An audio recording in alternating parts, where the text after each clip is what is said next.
شهر رمضان الذي أنزل فيه القرآن هدى للناس وبينات من الهدى ورحمۃ اللہ وبرکاتہ۔ الحمد للہ رب العالمین والصلاة والسلام علی اشرف الانبیاء والمرسلین وعلی آلہ وصحبہ اجمعین ومن تبعہم بإحسان الی یوم الدین، اما بعد۔ معزز سامعین، اللہ رب العالمین کا احسان و فضل و کرم ہے، اس کی عنایت و مہربانی ہے کہ الحمدللہ آج ہم نے تیسرا روزہ مکمل کر لیا اور اسی طرح سے چوتھی تراویح بھی مکمل کر لی۔ اللہ رب العالمین سے دعا ہے کہ رب العالمین جس طرح سے تو نے ہمیں ان عبادتوں کے کرنے کا موقع دیا ہے، ہماری ان ٹوٹی پھوٹی عبادتوں کو قبول بھی فرما، آمین۔ معزز سامعین، آج چوتھے پارے کے مختصر خلاصہ آپ کے سامنے رکھنا چاہوں گا۔ سورہ کے اس پارے کے شروعات میں سورہ آل عمران کے آیت نمبر 102 ہے۔ اللہ رب العالمین نے فرمایا، اعوذ باللہ من الشیطان الرجیم، یا ایھا الذین آمنوا اتقوا اللہ حق تقاتہ ولا تموتن الا وانتم مسلمون۔ اللہ نے فرمایا، اے ایمان والو، اللہ سے ڈرو جیسے اس سے ڈرنے کا حق ہے، اور تم جب مرو تو اس حال میں مرو کہ تم مومن ہو، مسلمان ہو۔ اللہ رب العالمین نے یہاں پر حکم دیا کہ اللہ سے اس طرح ڈرنا چاہیے جیسے اس سے ڈرنے کا حق ہے۔ اب اللہ سے ڈرنے کا حق کیسا ہے، اس کے تعلق سے ہمیں بات اللہ کے نبی صلی اللہ علیہ وسلم کی احادیث سے ملتی ہیں۔ تفسیر ابن ابی حاتم میں سیدنا عبداللہ ابن مسعود رضی اللہ عنہما کا یہ قول نقل ہے، فرماتے ہیں کہ اللہ سے ڈرنے کا حق یہ ہے کہ اس کی اطاعت کی جائے، اس کی نافرمانی نہ کی جائے، اور اللہ کو یاد رکھا جائے، اس کو بھولا نہ جائے، اور اس کا شکر ادا کیا جائے، ناشکری نہ کی جائے۔ اللہ سے ڈرنے کا حق جو ہے وہ یہ ہے کہ اس کی اطاعت کی جائے اور اس کو بھولا نہ جائے اور اس کا شکر ادا کیا جائے۔ رمضان المبارک میں تو ہم اللہ کو بہت اچھے طریقے سے یاد کر لیتے ہیں، لیکن اللہ رب العالمین صرف رمضان میں ہمارا رب نہیں ہے، رمضان کے علاوہ بھی ہمارا رب ہے۔ تو لہٰذا رمضان کے بعد بھی ہم اور آپ کو اللہ رب العالمین کے لیے، اس کو خوش کرنے کے لیے، اس کو راضی کرنے کے لیے ایسی ہی کوشش ہونی چاہیے جیسے رمضان میں ہماری ہوتی ہے۔ اسی طرح سے تفسیر ابن ابی حاتم ہی میں ہے، سیدنا انس بن مالک رضی اللہ عنہ کا قول، وہ فرماتے ہیں، کوئی بندہ اس وقت تک اللہ سے اس طرح نہیں ڈر سکتا جیسے ڈرنے کا حق ہے جب تک کہ وہ اپنی زبان کی حفاظت نہ کرے۔ یعنی اللہ رب العالمین نے جو بات بیان فرمائی کہ اللہ سے ایسے ڈرو جیسے اس سے ڈرنے کا حق ہے، یہ اسی طرح ممکن ہے کہ ایک بندہ اپنی زبان کی حفاظت کرے۔ دیکھیے، زبان کی حفاظت سے اللہ کے تقوی، اللہ کے ڈر کا کیا تعلق ہے؟ تعلق یہ ہے کہ انسان مسلمان جو ہے اپنا ہر کام جو ہے اللہ رب العالمین کی مرضی کے مطابق کرتا ہے، اللہ کے حکموں کے مطابق کرتا ہے۔ اللہ رب العالمین نے فرمایا کہ اس طرح کی زبان استعمال نہیں کرنی، تو پھر انسان نہیں کرتا۔ مسلمان کا یہی شیوا ہونا چاہیے کہ جو اللہ کو منظور ہے، جو اللہ رب العالمین کو پسند ہے، بس میں وہی کروں گا۔ اللہ کو یہ پسند ہے کہ اللہ رب العالمین چاہتا ہے کہ مسلمان اپنی زبانوں کی حفاظت کریں، وَكُونُوا مَعَ الصَّادِقِينَ، اور سچے لوگوں میں سے ہو جائیں۔ اللہ کے نبی صلی اللہ علیہ وسلم نے بھی زبان کی حفاظت کے تعلق سے کئی ایک احادیث بیان فرمائے ہیں۔ وہ حدیث مشہور ہے، آپ نے سنی ہوگی۔ اللہ کے نبی صلی اللہ علیہ وسلم فرماتے ہیں کہ جب صبح ہوتی ہے تو جسم کے تمام اعضاء، تمام حصے زبان سے التجا کرتے ہیں، درخواست کرتے ہیں کہ تو درست ہو جا اور تو صحیح رہنا۔ اگر تو درست رہی تو ہم سارے اعضاء جسمانی درست رہیں گے، اگر تو بگڑ گئی تو ہم بھی بگڑ جائیں گے۔ دیکھیے، ایک انسان اچھا ہے یا برا اس کی زبان سے پتہ چلتا ہے، اس کے ہاتھ پیر سے، چہرے سے، اس کے دیگر اعضاء سے نہیں، اس کی زبان سے پتہ چلتا ہے کہ وہ اچھا ہے یا نہیں۔ وہ نیک ہے یا برا ہے، شکر گزار ہے یا نافرمان ہے، یہ ہر بات اس کی زبان سے ہی پتہ چلتی ہے۔ اللہ کے ساتھ اس کے معاملات کیسے ہیں، اس کا عقیدہ کیسا ہے، اور بندوں کے ساتھ اس کے کیسے حقوق ہیں، یہ ساری باتیں زبان سے ہی پتہ چلتی ہیں۔ انسان اگر کوئی غلطی کرتا ہے، انسان کوئی گناہ کا کام کرتا ہے اور اس پر اس کی سرزنش کی جاتی ہے، پکڑ ہوتی ہے، انسانوں ہی کی طرف سے اگر پکڑ ہوتی ہے، تو انسان اصل جو غلطی کرتا ہے، مثال کے طور پر کسی کو گالی گلوچ کرتا ہے، وہ زبان سے کرتا ہے، لیکن جب لوگ مارنے کے لیے آتے ہیں تو زبان کو نہیں مارتے، جسم پر مارتے ہیں۔ یہی اس حدیث کا مطلب ہے کہ اگر زبان اچھی رہی تو سارے جسم کے اعضاء اچھے رہیں گے، یہاں دنیا میں بھی اور آخرت میں بھی۔ اللہ کے نبی صلی اللہ علیہ وسلم نے فرمایا کہ بہت سارے لوگ جو جہنم میں جائیں گے، مرد حضرات خصوصاً، عورتوں کے بارے میں تو یہ بات کہہ دی گئی ہے۔ اللہ کے نبی صلی اللہ علیہ وسلم نے فرمایا کہ انی اریتکن اکثر من اہل النار، کہ میں نے تمہیں جہنم میں اکثریت میں پایا ہے، اور اس کی وجہ یہی بتائے اللہ کے نبی صلی اللہ علیہ وسلم نے کہ تم لعن طعن بہت کرتی ہو، اور وہ ظاہر زبان سے کی جاتی ہے۔ کسی کو برا بھلا کہنا، کسی کی غیبت کرنا، کسی کی عزتوں کو خراب کرنا، یہ سب زبان سے ہی ہوتا ہے۔ تو اللہ کے نبی صلی اللہ علیہ وسلم فرماتے ہیں کہ زبان کے غلط استعمال کی وجہ سے بہت سارے لوگ جہنم میں جائیں گے۔ آئیے ایک اور حدیث سنتے ہیں جس کو امام احمد بن حنبل رحمۃ اللہ علیہ نے اپنی مسند میں سیدنا عبداللہ بن عباس رضی اللہ عنہما سے روایت نقل کی ہے۔ حدیث کا نمبر 3136 ہے، 3136 میں یہ حدیث موجود ہے۔ فرماتے ہیں قال رسول اللہ صلی اللہ علیہ وسلم، اللہ کے نبی صلی اللہ علیہ وسلم نے فرمایا، یا ایھا الذین آمنوا اتقوا اللہ حق تقاتہ ولا تموتن الا وانتم مسلمون، اے ایمان والو اللہ سے اس طرح ڈرو جیسے ڈرنے کا حق ہے، اور جب تم مرو تو اس حال میں مرو کہ تم مسلمان ہو۔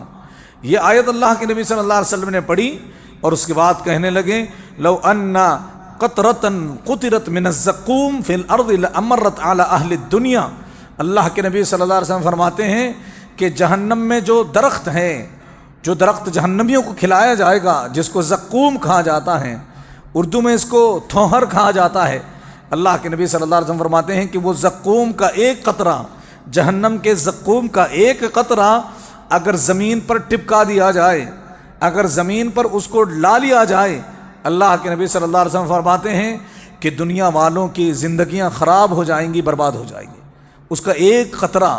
اور پھر اللہ کے نبی صلی اللہ علیہ وسلم فرمایا فَكَيْفَ بِمَنْ هُوَ طَعَامُهُ وَلَيْسَ لَهُ طَعَامٌ غَيْرُهُ، اس انسان کا کیا ہوگا جس کا صرف وہی کھانا ہے دن اور رات، جس کا ہمیشہ وہی کھانا ہے، اس کھانے کے علاوہ کوئی اور دوسرا کھانا نہیں۔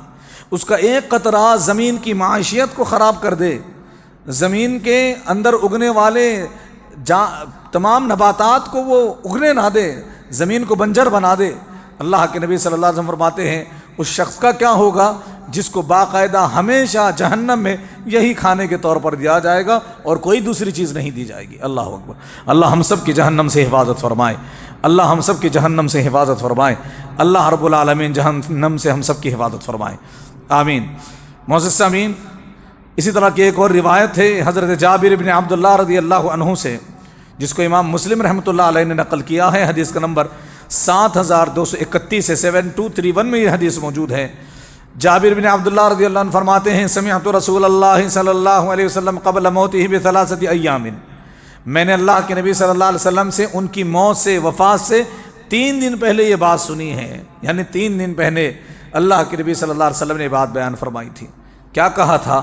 لا یموتن احدکم الا وهو یحسن الظن باللہ عز وجل، تم میں کا کوئی بھی اس وقت تک نہ مرے، اس حال میں نہ مرے کہ اس کا اللہ کے ساتھ حسن ظن نہ ہو، یعنی اس حال میں مرے کہ اللہ کے ساتھ اس کا گمان اچھا ہو، اللہ رب العالمین کے بارے میں اچھا سوچتا ہو، اچھا گمان ہو، کیونکہ اللہ کے نبی صلی اللہ علیہ وسلم نے فرمایا کہ اللہ خود فرماتا ہے انا عند ظن بی عبدی، میں اپنے بندے کے گمان کے مطابق اس کے ساتھ فیصلہ کرتا ہوں۔ آپ کو وہ حدیث معلوم ہوگی، اللہ کے نبی صلی اللہ علیہ وسلم فرماتے ہیں کہ 4 لوگ جہنم سے نکالے جائیں گے، اور جہنم سے نکالنے کے بعد اللہ رب العالمین دوبارہ حکم دے گا کہ انہیں دوبارہ جہنم میں ڈال دو۔ ان میں کا ایک پلٹ کر کے اللہ سے کہے گا کہ رب العالمین مجھے تجھ سے یہ امید نہ تھی، میں تو تیرے بارے میں یہ گمان رکھتا تھا کہ ایک مرتبہ میرا اللہ نکال لے گا، ایک مرتبہ میرا رب مجھے اگر بچا لے جہنم سے تو دوبارہ وہ عذاب نہیں دیتا، میں تو تیرے بارے میں یہ گمان رکھتا تھا۔ بس اس کا یہ کہنا ہے، اللہ کے نبی صلی اللہ علیہ وسلم فرماتے ہیں اللہ حکم دے گا کہ اس کو جہنم میں دوبارہ نہ ڈالو، اس کا گمان اللہ سے اتنا اچھا ہے اللہ حکم۔ تو انسانوں کی موت کیسی آنی چاہیے؟ اللہ پر گمان بہترین ہو، یعنی مرنے سے پہلے مرتے وقت انسان کا یہ گمان ہو کہ اللہ رب العالمین مجھے معاف کرے گا، اللہ کی رحمت بڑی ہے اور میں اپنے گناہوں کی اللہ سے معافی مانگتا ہوں۔ اب یہاں پر ذرا غور کرنے کی بات یہ ہے، اللہ کے نبی صلی اللہ علیہ وسلم نے تو فرمایا کہ تم میں کا کوئی آدمی اس حال میں نہ مرے کہ وہ اللہ پر بدگمان ہو، یعنی اللہ سے اچھا گمان ہو پھر وہ مرے، لیکن ہم میں سے کسی کو بھی نہیں پتا کہ ہم کب مرنے والے ہیں۔ تو اس کا مطلب یہ ہوا کہ ہم ہمیشہ اللہ کے ساتھ اچھا گمان رکھیں، کیونکہ ہماری موت کا کوئی وقت طے نہیں ہے، لہٰذا ہر وقت ہمیں یہ گمان ہونا چاہیے اللہ کے بارے میں کہ مجھے نہیں کرنے چاہیے تھے وہ کام میں نے کر لیے، میں نے اللہ کی نافرمانی کی، اللہ کو ناراض کیا، سوتے جاگتے اٹھتے بیٹھتے دن اور رات میں لوگوں کے جمع غفیر میں خلوت میں جلوت میں ہمیشہ میں نے اللہ کو ناراض کیا، اللہ کا ویسے حق ادا نہیں کیا جیسے کرنا چاہیے تھا۔ لیکن کیا ہوا، اللہ رب العالمین میرا رب ہے، وہ رحمان و رحیم ہے، اللہ مجھے معاف کرے گا، میں اس سے معافی مانگنے کو تیار ہوں۔ ہمیشہ ہمارے ساتھ یہ معاملہ یہ کیفیت ہونی چاہیے تاکہ جب ہم مریں تو اس حال میں مریں کہ ہمارا اور اللہ کا تعلق مضبوط ہو اور ہمارا اللہ سے گمان اچھا ہو۔ آگے چل کر کے اللہ رب العالمین نے سورہ آل عمران آیت نمبر 110 سے 112 میں اس امت یعنی امت محمدیہ صلی اللہ علیہ وسلم کی فضیلت بیان فرمائی ہے۔ اللہ نے فرمایا کنتم خیر امت اخرجت للناس تأمرون بالمعروف وتنہون عن المنکر وتؤمنون باللہ ولو آمن اہل الکتاب لکان خیر لہم۔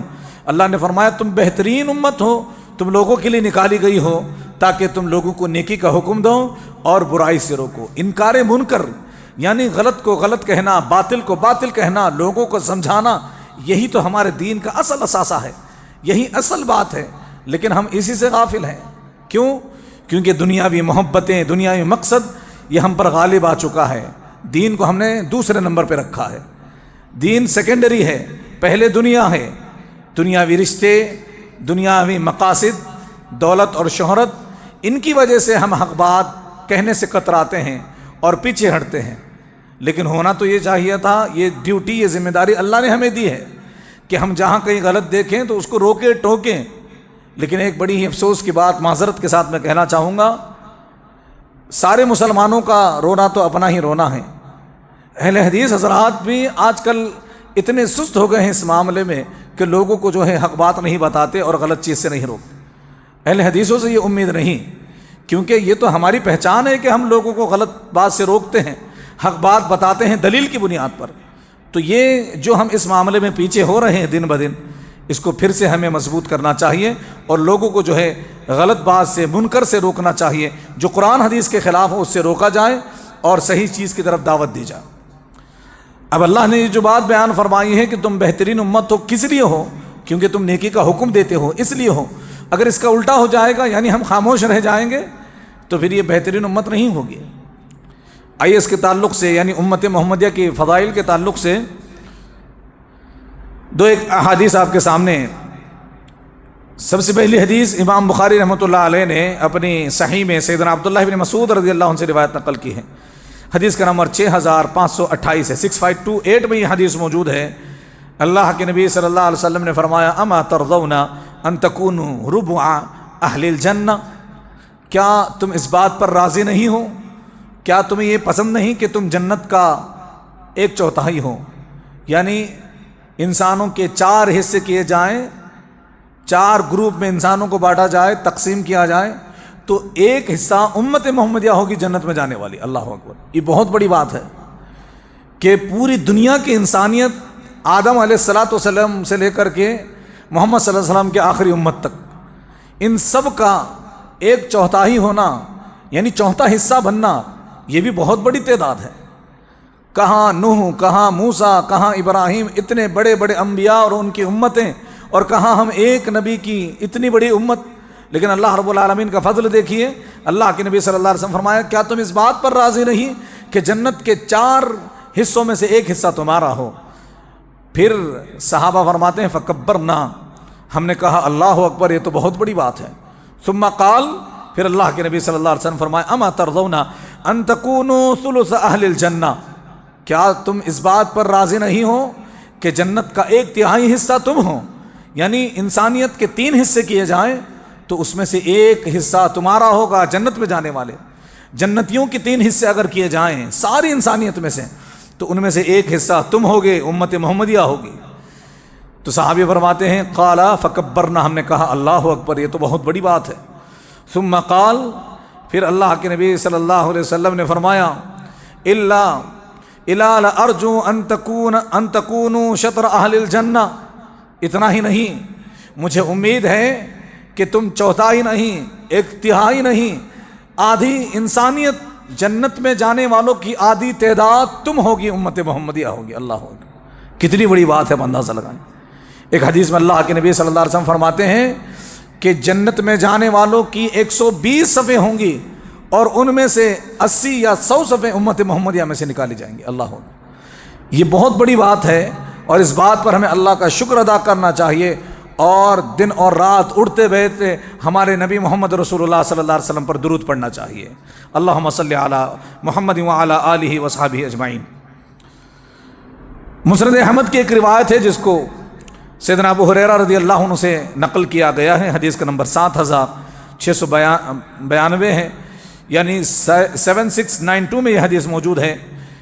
فرماتے ہیں اللہ کے نبی صلی اللہ علیہ وسلم نحن الآخرون الاولون یوم القیامہ، ہم دنیا میں اخیر میں آئے ہیں، سب سے بعد میں آئے ہیں، لیکن جنت میں قیامت کے دن سب سے پہلے آئیں گے۔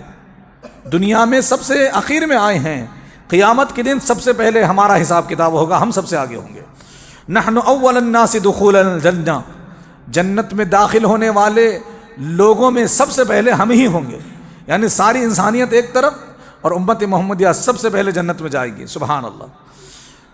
بید انہم اوتوا الکتاب من قبلنا واوتیناہ من بعدہم، اللہ کے نبی صلی اللہ علیہ وسلم فرماتے ہیں حالانکہ یہ ساری امتوں کو ہم سے پہلے ہدایت کی کتاب دی گئی، ہم کو ان کے بعد دی گئی، تمام آسمانی کتابیں صحیفیں سب پہلے گزر چکے، اور قرآن بعد میں نازل ہوا، آخری کتاب ہے۔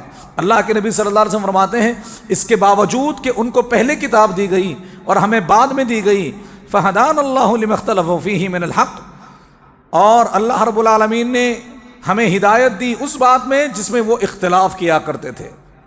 کون؟ یہودی، نصارہ، غیر المغضوب علیہم ولا الضالین، یہ دونوں اختلاف جن باتوں میں کرتے تھے اس میں اللہ نے ہمیں ہدایت دے دی، رہنمائی کر دی۔ فَهَذَا الْيَوْمُ الَّذِي اخْتَلَفُوا فِيهِ، یہ وہ دن ہے جمعہ کا جس میں یہود و نصارہ نے اختلاف کیا۔ اتنا بہترین جمعہ ان کو عطا کیا گیا تھا، ان کے سامنے پیش کیا گیا تھا عبادت کے لیے، خصوصی عبادت کے لیے، لیکن انہوں نے قبول نہیں کیا۔ یہ ان کی بدبختی ہے، اختلاف کر بیٹھے۔ پھر اللہ کے نبی صلی اللہ علیہ وسلم فرماتے ہیں اختلفوا فیہ الناس لنا فیہ تبع، لوگ اس معاملے میں بھی ہم سے پیچھے رہ گئے۔ جمعہ ہم کو ملا، اللہ کے نبی صلی اللہ علیہ وسلم نے فرمایا جمعہ اس امت کو ملا، وغدا لليہود، اور ہفتہ یہ یہودیوں کو ملا، وبعد غد للنصارى، اور 2 دن کے بعد یہ عیسائیوں کو ملا، نصارہ کو ملا۔ جمعہ پہلے آتا ہے تو جمعہ امت محمدیہ کو ملا عبادت کے لیے، اور ہفتہ یہ یہودیوں کا ہوا، اور اتوار یہ نصارہ کا ہوا، یعنی دن کی فضیلت کے اعتبار سے بھی ہم سے پیچھے رہ گئے۔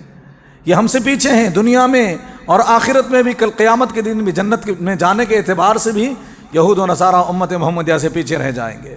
اللہ رب العالمین ہم سب کو ایسے اعمال کرنے کی توفیق عطا فرمائے کہ کل قیامت کے دن ہم اپنے نبی کے ساتھ جنت میں داخل ہوں، آمین۔ آگے چل کر کے سورہ آل عمران کی آیت نمبر 200 ہے، یعنی یہ آخری آیت ہے سورہ آل عمران کی۔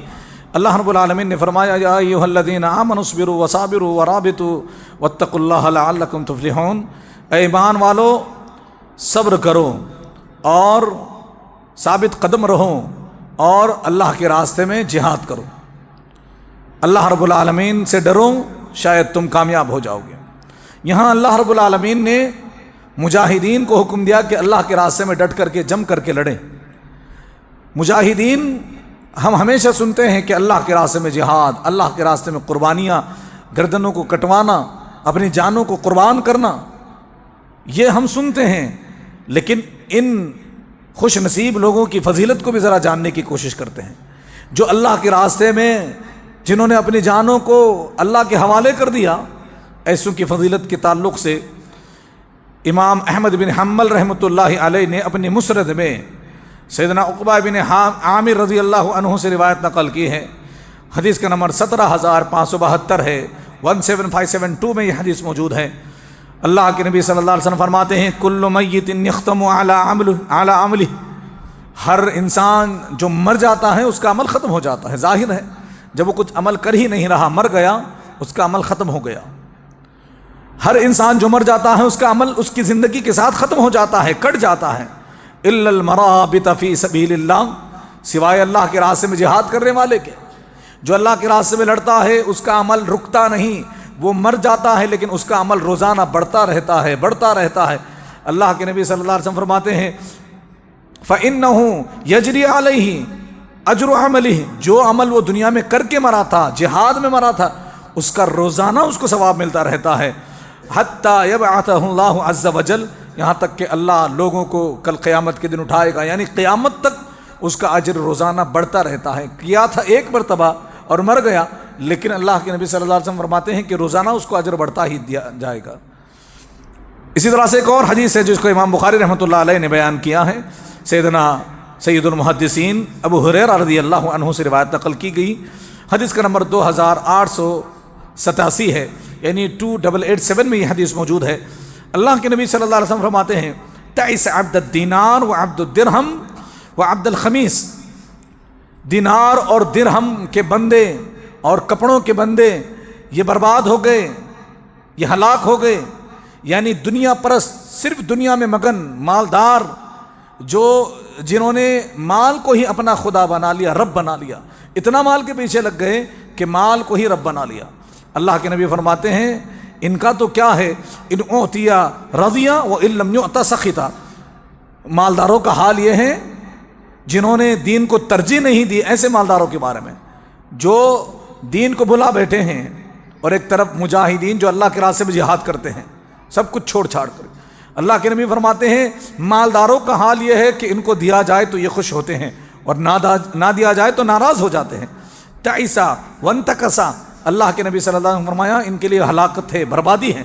اور فرمایا وَإِذَا شِئْتَ فَلَن تَخْشَ، اور اللہ کے نبی نے کہا کہ ایسے مالدار جنہوں نے مال کو ہی رب بنا لیا، اس کے ہی اطراف طواف کرتے رہے، ایسے لوگوں کے بارے میں اللہ کے نبی فرماتے ہیں ان کو کاٹا بھی چبھ جائے تو نکالنا نہیں چاہیے۔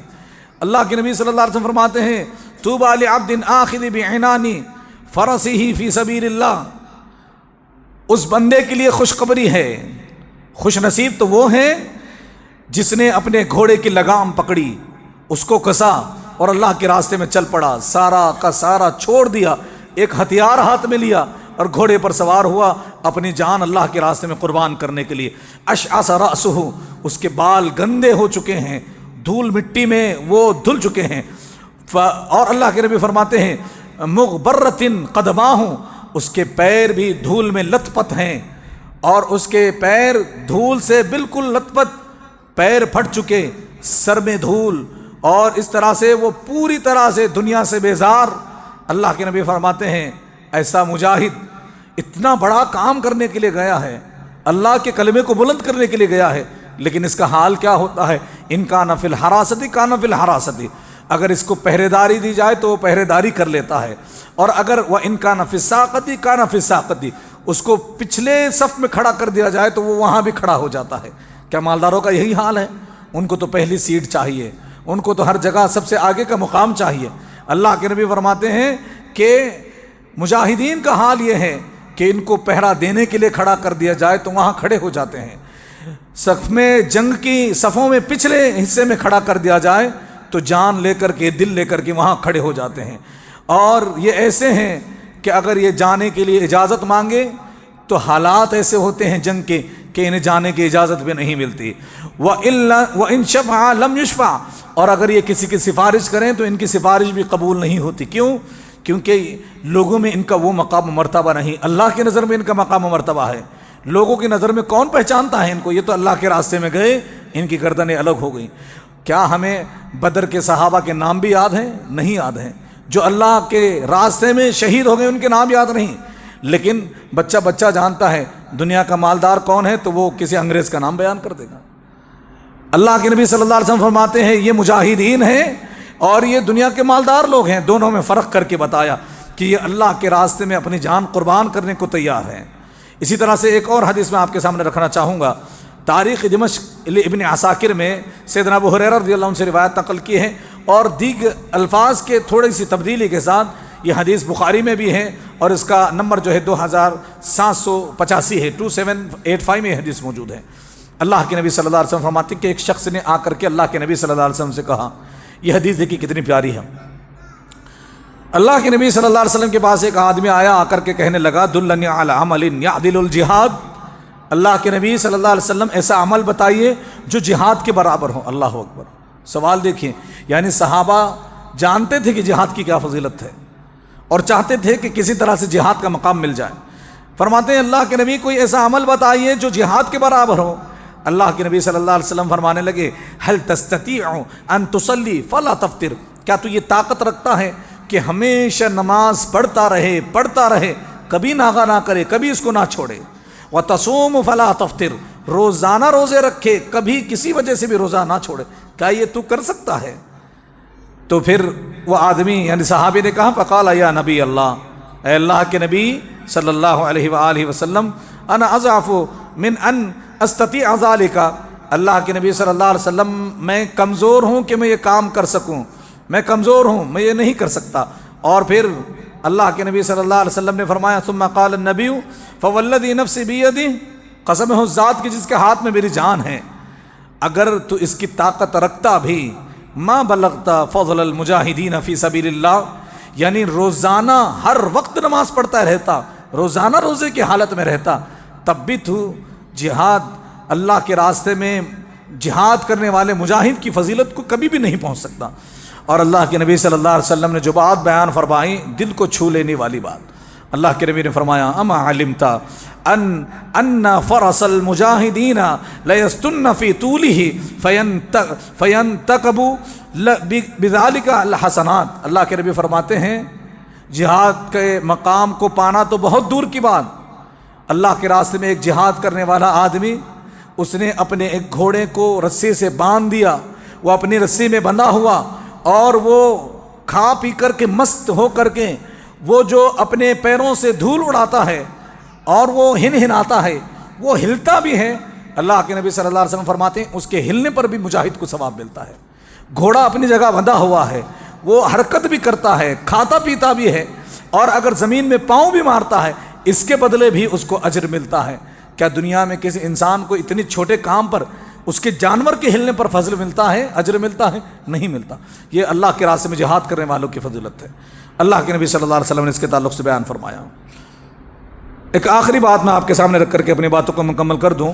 سورہ نساء بھی اس بارے میں چونکہ شروع ہوتی ہے تو اس کا بھی حق ادا ہو جائے. آیت نمبر 18 ہے. اللہ رب العالمین نے فرمایا وَلَيْسَتِ التَّوْبَةُ لِلَّذِينَ يَعْمَلُونَ السَّيِّئَاتِ حَتَّى إِذَا حَضَرَ أَحَدَهُمُ الْمَوْتُ، کہ جب اس وقت توبہ قبول نہیں ہوتی جن لوگوں نے برائیاں گناہ کے کام کیے ہوں، موت کا وقت ان کے پاس آ جائے، توبہ کر رہے ہیں تو توبہ قبول نہیں ہوتی.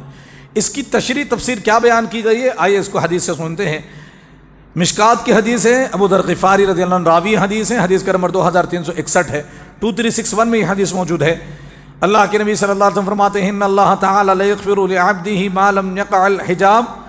اللہ کے نبی نے فرمایا اللہ رب العالمین بندے کے گناہوں کو اس وقت تک معاف کرتا رہتا ہے جب تک کہ حجاب نہ گر جائے، یعنی جب تک کہ پردہ نہ گر جائے. صحابہ نے کہا اللہ کے نبی صلی اللہ علیہ وسلم یہ پردہ کیا ہے، یہ کس بات کے بارے میں ہے؟ اللہ کے نبی نے فرمایا ان تموت النفس وہی مشرکہ. اس حجاب کا مطلب یہ ہے کہ کوئی شرک کی حالت میں مر جائے، یعنی شرک کی حالت میں مر جائے تو پھر اللہ اس کے گناہ معاف نہیں کرتا. اللہ کے نبی صلی اللہ علیہ وسلم نے فرمایا یعنی موت سے پہلے انسان کو شرک سے توبہ کر لینی چاہیے. شرک سے بیزار ہو جانا چاہیے، جیسے ابراہیم علیہ السلام شرک سے بیزار ہوئے تھے اور اپنی امت سے کہا تھا انا براء منکم مما تعبدون من دون اللہ۔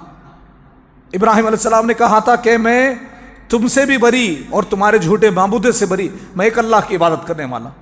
تو یہ جو ڈھیریوں، قبروں، مزاروں، گنبدوں پر مسلمانوں نے سجدے شروع کر دیے ہیں اور درگاہوں پر جا کر کے عبادتیں کرنے لگے ہیں، یہ شرک اکبر ہے، اس کو چھوڑنا پڑے گا، تب جا کر کے اللہ گناہوں کو معاف کر کے جنت میں ڈال دے گا۔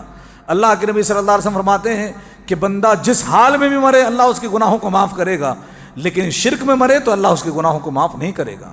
اس کے تعلق سے سورہ نساء کی آیتیں بھی اللہ نے بیان فرمائی ہیں کہ اللہ شرک کے علاوہ سارے گناہوں کو معاف کرتا ہے، لیکن شرک جیسا گناہ، یعنی اللہ بھی اور پیر بھی، اللہ بھی اور بزرگ بھی، اللہ بھی نفع نقصان کا مالک، اللہ بھی دیتا ہے، اللہ بھی سنتا ہے، اللہ بھی ضرورتوں کو پورا کرتا ہے، اور درگاہ والے بابا بھی یہ بھی ہماری مصیبتوں کو دور کرتے ہیں، یہ سوچنا، یہ عقیدہ رکھنا ہی شرک ہے۔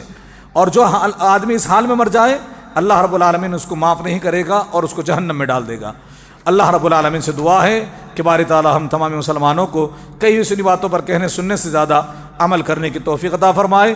اللہ رب العالمین جب تک زندہ رکھے اللہ کی توحید پر اور نبی صلی اللہ علیہ وسلم کی اتباع پر ہمیں زندہ رکھے، جب ہمارا خاتمہ ہو تو اللہ کی توحید پر اور اتباع سنت پر ہی ہمارا خاتمہ ہو، آمین۔ وصلی اللہ علی نبینا محمد، سبحانک اللہم وبحمدک، اشہد ان لا الہ الا انت، استغفرک و اتوب الیک۔ والسلام علیکم ورحمۃ اللہ وبرکاتہ۔